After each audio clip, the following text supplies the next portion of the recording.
Now, it should be clear that not only is the Messiah present today, the Honorable Louis Farrakhan, but that his return as the Christ is to be expected shortly after his departure to the great mother plane.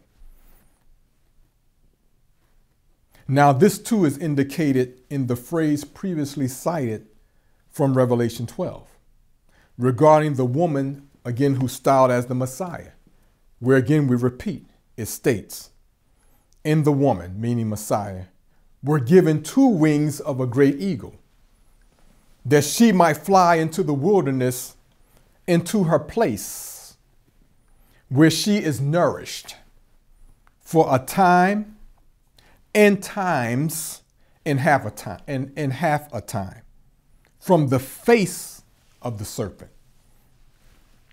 Now, biblical scholars believe that the phrase time and times and half a time means 42 months or 3.5 years. You can look it up for yourself. Well, if this is true, why do they represent Jesus of 2,000 years ago to be the Messiah that is to return as the Christ? If you know that that phrase represents 42 months, why do you hold on to the one 2,000 years ago coming, hopefully, as the Christ? Is it because they have maintained? Is it because they have to maintain the outdated, ridiculous, and blasphemous company line of the white Jesus in order to continue to reinforce the notion of white supremacy? I'm asking black clergy that question, because you're the ones who's still repeating it. Well, I doubt if most Caucasian clergy will surrender to the truth so easily. That's just not in their nature. So I'm not holding my breath. If I did, I'd be dead. And as what, you got to go without oxygen for 10 minutes or less.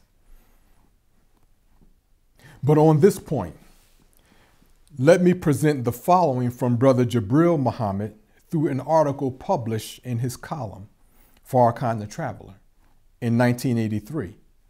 Since today's Pope of Rome just recently has been traveling around trying to flex his muscles as the dragon. Well, Brother Jabril states in this article, if you say Minister Farrakhan is crazy, I will ask you this. Do you really believe that the Pope really believes that Jesus is in the skies and has been there for 2,000 years in spirit form to be transformed into visible bodily form, which everyone will see one day, so that he could come to save and to destroy? Have you studied the history of the formation of the church? In other words, Christianity. Is it, as so many Caucasians teach, no more than ancient paganism warmed over? How did it rule and prosper in Europe during what they call the Dark Ages, at the expense of the ignorant white masses? How could the church be in power, be of God and Jesus, rule all but unhindered, and yet that time period is called dark?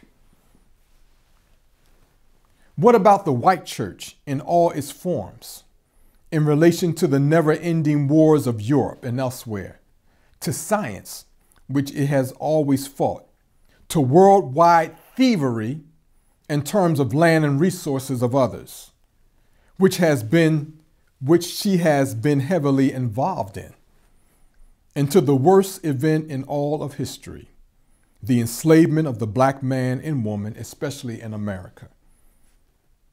Just what do you think Jesus thinks and feels about all of this?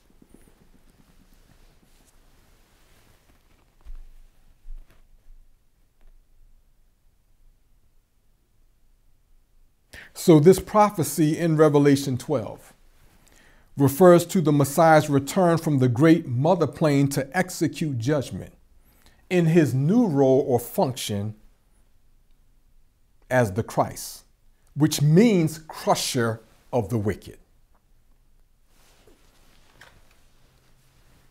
Now we, black people, we can't condemn the obsolete theological positions of Caucasian people while holding on to our own company line, because it seems expedient to do so. So here I want to state 4 points regarding the fulfillment of Revelation 12 by black people who think progressively. Most of us think like our Caucasian slave masters and believe as they believe. But the ones who think progressively, you have a company line too. So point number 1, first, the Honorable Elijah Muhammad departed to the great mother plane to be with Master Fard Muhammad in 1975, according to our teachings from the Honorable Louis Farrakhan in the interpretation of the prophecies. Well, since he did not return in 1978, approximately 3.5 years later, or 42 months, to execute the judgment as the Christ, then we have to reason that our assertion that he is the Christ is nearly correct. In that he, the Honorable Elijah Muhammad, reserved that function. Again, had he executed the function of the Christ, we might not be here.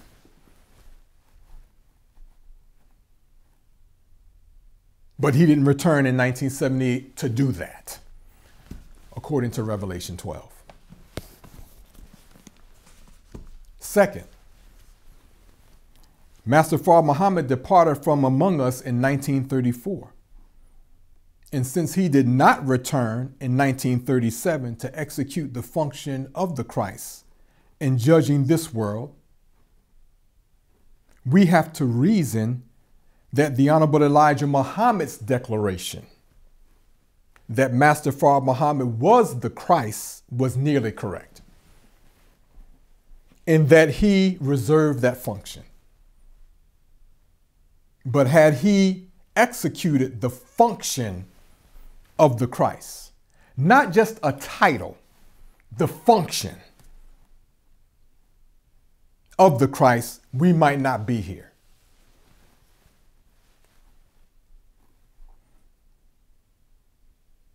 Third, the Honorable Elijah Muhammad stated that it took him 40 years to understand the last aspects of his mission. That's what he said. He also said to the Honorable Louis Farrakhan, brother, when you discover who you are, you will have to hold yourself down. So when we consider just these statements, there are others, then we can more reasonably accept that both men were nearly correct in their representations of the Christ as it related to the one whom each believed was to execute that function,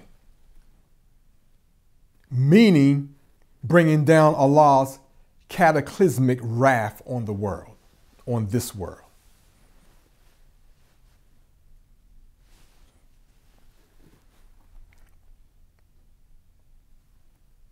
So how long do you hold the company line?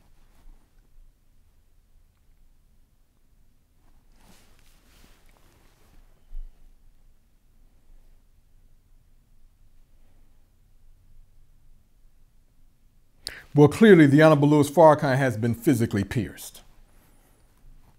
And he has spoken candidly about his departure to the great mother plane in his return to exercise his future function.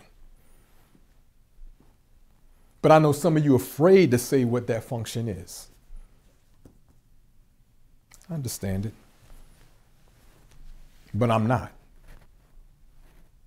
So the Honorable Louis Farrakhan did not explicitly say what that future function is. but it is clearly whatever it is reserved for him. And that function is the Christ. So defeat my argument or the interpretation of these books. Come against what I just said. You have nothing. You have nothing to say. And most of you won't say I submit, because that's not what you want to hear yourself say.